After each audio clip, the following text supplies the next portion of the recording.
Have you ever felt like you were doing everything right, but still getting nowhere?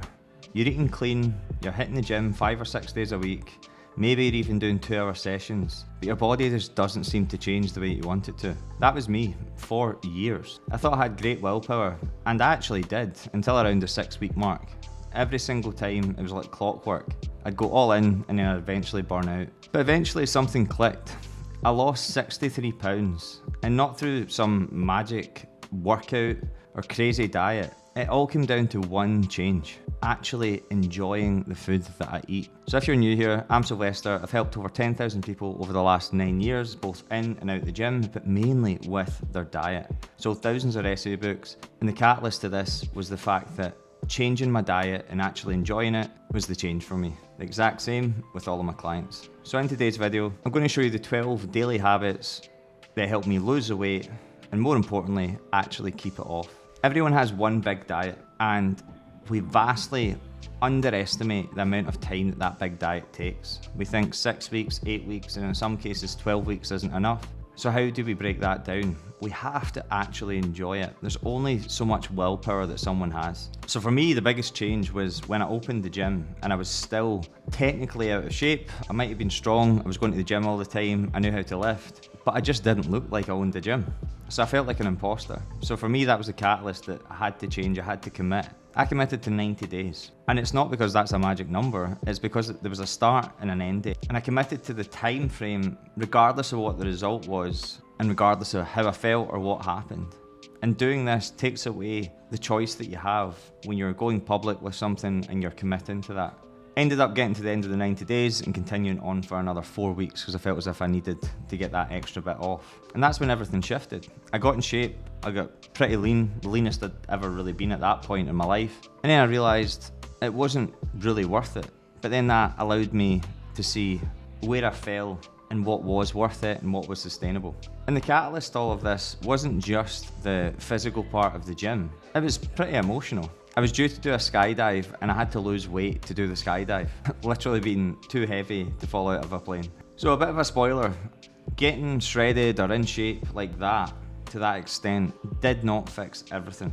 But I did learn a lot from it, and I also scratched the itch that I've been wanting to do for years. And once I got lean, I was able to then find where it was worth it for me. And it opened up new doors. Maybe you're wanting to get bigger and you're not wanting to diet. My advice would always be to get as lean as possible and build from there. Because then once you have the energy, you can put the calories on without having this overhang and feeling uncomfortable. You can start to focus on other things. Performance. For me, learning how to box, focusing on that. And in all honesty, the quickest way to look as if you've gained 10 kilograms of muscle is to lose 10 kilograms of fat. The definition that you get, the vascularity, and if you're looking to do this and you've been in the same cycle that I was for years, I'm going to go through these 12 habits. So first off, whatever time frame you're committing to, let's just say it's 90 days. Even on rest days, move every day, walk. It's the most underrated thing ever. People talk about 10,000 steps, etc. But just walking at least an hour a day, not forever, but for that period of time, just catapults your results. You don't feel more hungry, you don't feel more tired. If anything, it can energize you. Whereas smashing yourself with loads of different types of cardio, you're just going to feel drained, more hungry, cravings will come back. Walking's a secret hack that's virtually the easiest thing to do. Number 2 is trying not to train 5 days a week. I would end up training 5 days 1 week, 1 day the next, then nothing for a few weeks, and then back to 5 days. Something you can be consistent with. And at the end of the day, if you follow the right split, 3 full bodies, an upper lower, a full body, train 2-3 days a week and give everything to those sessions. You'll get a much better physique than you will being on and off 5 days. Next up, carb backloading. Particularly if you have ADHD like myself, you get these impulses all throughout the day. Maybe you would end up struggling to hit your protein because you snack all the time. Carb backloading is a game changer for me because when I'm focused on work and I'm doing stuff like this, I feel sluggish when I'm eating a lot of carbs. I'm not saying eat no carbs, but push a lot of my carbs until later on in the day. When I finish work and I want to chill out, I'm fighting this demon every night to not have snacks, big portions of food, etc. So allowing myself to backload those carbohydrates until the evening allows me to settle, without going over my calories, and because I prioritise protein and fibre for my first 2 meals, that just makes the whole thing a lot easier. So I don't track anymore, and I think the long-term goal for people is not to track, but potentially during the 90-day period, tracking would be a benefit because you need that calorie awareness. But when it comes down to hitting your protein and managing the food that you're eating on a daily basis without tracking your calories, understanding ratios is the most important thing, and portion awareness. So prioritising protein for each of your meals, looking at adding in a fibre source after that, and then your carb source comes last. It's very difficult to overeat in protein and fibre.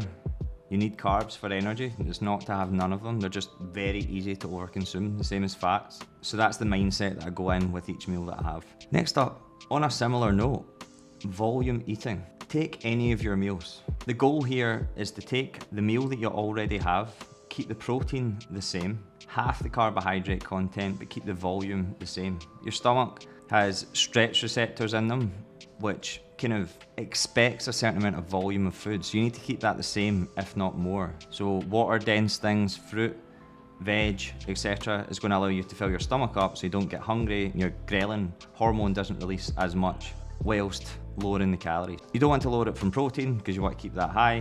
You don't want to lower it any more from fat because that's probably already relatively low, and you need that for hormonal balance. So the only logical thing to do is the other macronutrient, which is carbs. I took away all liquid calories, maybe an orange juice and a coffee, but other than that, it's only when I'm having a drink of alcohol. Plenty of water, some diet juice saved me hundreds of calories a day. Next up, you're not going to be perfect. Some of your food will just be processed, but as long as you're sticking that to the 20% of your diet, you'll be absolutely fine, and it keeps you sane. Next up, think of your calorie amount like a weekly amount, not a daily amount. Down below, you'll find a free calorie calculator, a meal plan, builder, etc. that you can go and get after this video. But understanding, if the goal was to be in the deficit to the amount that you empty this bottle each week, and then you go out the weekend and you undo your whole deficit, you've not lost any weight. But you're not going to be perfect, so even if you go over a little bit in calories, you get a flat tire, throw the other 3, and throw your toys out the pram, because you've still left yourself in this amount of a deficit.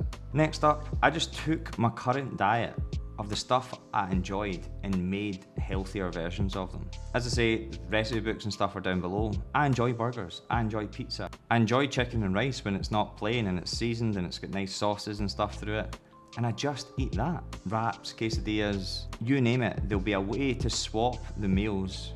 Even McDonald's, swapping the meals for something higher in protein, less calories, more filling, is just a surefire way to not feel like you're on a diet, and you can actually last the test of time. Second last one, can't be arsed meals. I put this in for all of my clients because whenever I finish on a Monday and Wednesday, I finish late, and I just cannot be arsed cooking. You might not be able to see that from my page because I've got loads of recipes and stuff on it, but energy, when energy is low, you want just a meal that you can throw together and it stops you from wanting to phone a takeaway. So having 2 or 3 of those that are always available is an absolute game changer. You don't track the calories, you throw it together and you're at least in a rough calorie bucket of what you want. And it takes away that decision fatigue. And last one is habit pairing. I said at the start, getting your steps in is massive. There's only so long you can listen to the same playlist over and over again. But habit pairing that with a podcast literally changed my life. It got me into self-development, understanding habit change, psychology, and I started to progress in other areas of my life, not just thinking I'm doing this to burn calories. So I actually look forward to my walk.